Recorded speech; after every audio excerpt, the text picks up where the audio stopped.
Global Eureka moment. Polishing a gem of a century-old theory holding the Western Hemisphere as the original genuine cradle of humankind and the Paleo-American sapient peopling of the Eastern Hemisphere. 50,000 years ago. Subtitle: The renewal of one significant Native American belief, having inhabited the Americas from time immemorial, is scientifically tested in the ensuing set of videos and podcasts.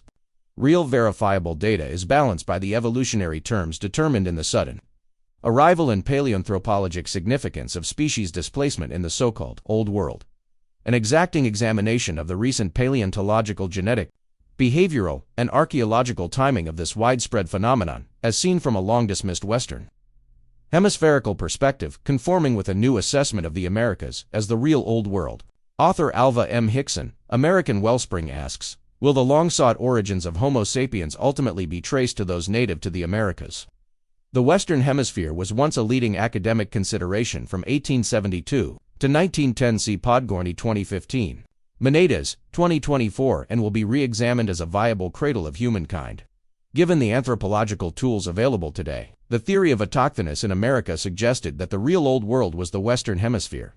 At the same time, early disciples included eminent evolutionist Alfred Wallace, Darwin's Moon, and French-taught Argentinian paleontologist Florentino Ameghino, among others. Why was this idea set aside, then? A historical narrative foreshadows the continuing enigma and its rightful place in the contemporary academic debate of human origins. The primacy of the Americas as a source for the bona fide recent people of the Eastern Hemispheres. This historic decision to exclude a second world as a threshold for later evaluations lies at the center of seizing its relevance today. An American Wellspring examines today's consequences and the deliberate significance of prematurely removing autochthonous in America, leading to a relentless search for answers on how we evolved from Homo erectus. This manuscript aims to expand beyond paleontological and paleoanthropologic discussions, which are often constrained to the Eastern Hemisphere. When the Americas may be the real Old World. See Podgorny 2015. In a sentence, the repatriation of Native American beliefs dovetails into overcoming academic fundamentalism as applied to Native American worldviews, including evolution and cultural foundations, be they scientific or mythologically based.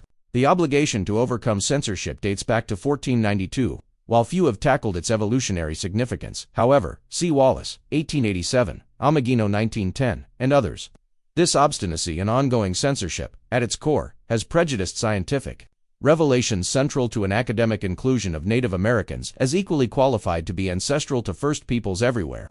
As discussed, early evolutionists championed a Native American concept that they have always been here as principled. Experts were acknowledged in 1910, quote, there are those who advance reasons which in their judgment are equally adequate to prove that Homo sapiens was autochthonous in America, whence he spread to the Old World. End quote. Holmes 1910. As an editor for Mother Tongue, I contributed and edited articles based on its research principles. Its mission statement acknowledged, quote, on the other hand, we will not suppress original ideas, hypotheses, and theories, as long as they are presented in serious scientific terms. A major reason that Professor Fleming founded Mother Tongue was to give voice to innovative paradigms and bold hypotheses that were being, and still are being, rejected, blocked in his terms, by standard journals. End quote. My review of the science of human origins pursues a polemically disposed paradigm that has not been thoroughly examined. Authorities might agree that not doing so has left researchers with a, quote, paradigm crisis in modern human origins research, as cited in Journal of Human Evolution, end quote. Willamot and Clark, 1995, página 489, emphasis added. The issues and how they might be addressed must be identified by allocating the process of testing the essentials process of scientific evaluation, highlighting evolutionary principles. My work has reached the desk of eminent scholars overseeing the widespread interrelated subject matters, leaving them to state principled scientific idioms at its core. To quote Christopher Stringer, Personal Communication, 2023, I do try to keep an open mind, end quote, after reading in its entirety my 42-page plus appeal for inclusion. Open-hearted reflection sets a stage for further evaluation, and the idea begs your indulgence. An American Wellspring's appeal is to direct a revival regarding humankind's shared evolutionary genesis, as once encouraged by 19th-century European evolution. Native scholars held oral traditions as more than just narratives, among them tribal historian Kenneth York, M.D. Choctaw, Professor Vine Deloria Jr., Standing Rock Sioux, and Iroquois chief, Elias Parker, Seneca, a mentor to America's first Anthropologist, Lewis Henry Morgan. This essential scientific indigenousness perspective will empower scholars and the public to set aside any initial hesitancies as the data provides an accurate shifting of the burden of proof. The out-of-Africa theory is advocated for various, sometimes spurious reasons, including considerations that advance an auxiliary hypothesis.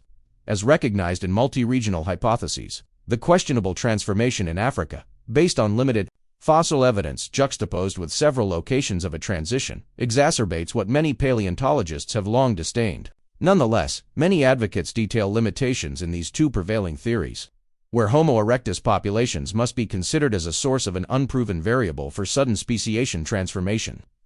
The principal authors of African replacement, Ken 1987, Stone King 2021, have identified shortcomings, including severe genetic bottlenecks.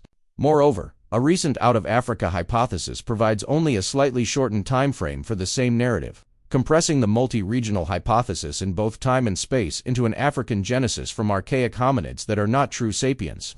As their archaic definitions distinguish, these issues are at the heart of what conservative paleontologists find as unresolved departures from the most basic tenets of their science.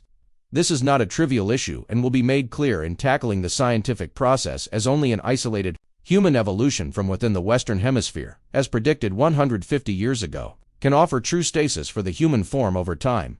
Spencer 1984, p. 7. There are worse things for a scientist than to be wrong. One is to be trivial. Pioneering ecologist Robert MacArthur. Many non-trivial research topics are fully explored, with direct author references, as the American Wellspring hypothesis refocuses on the Western Hemisphere. These not-so-trivial research topics issues are central to the theory.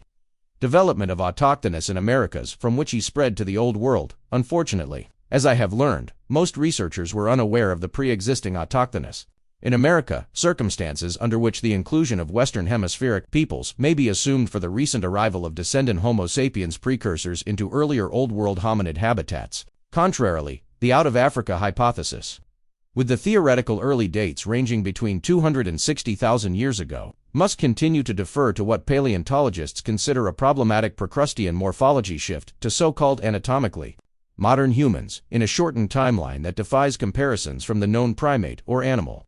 Paleontological record, Flegel 1984. Again, modern implies a recent derivation only resolved by the American hypothetical defined by the quote, the incipient argument for the relative stability of the human form, Frank Spencer 1984, 7, end quote. This remains the only alternative for defining stasis in human evolutionary predecessors and resolving the central dilemma that paleontologists have long debated, that anthropologists must face head-on. These questions beg for an open mind. In moving beyond the well-defined limitations secured by the fossil evidence attributed to well-funded fossil finds from the Eastern Hemisphere alone, to quote, thanks for your email, and good wishes for the new year, Alva. I do try to keep an open mind. But what do you make of a paper like Willerslev's? I do find the Australasian signal intriguing though.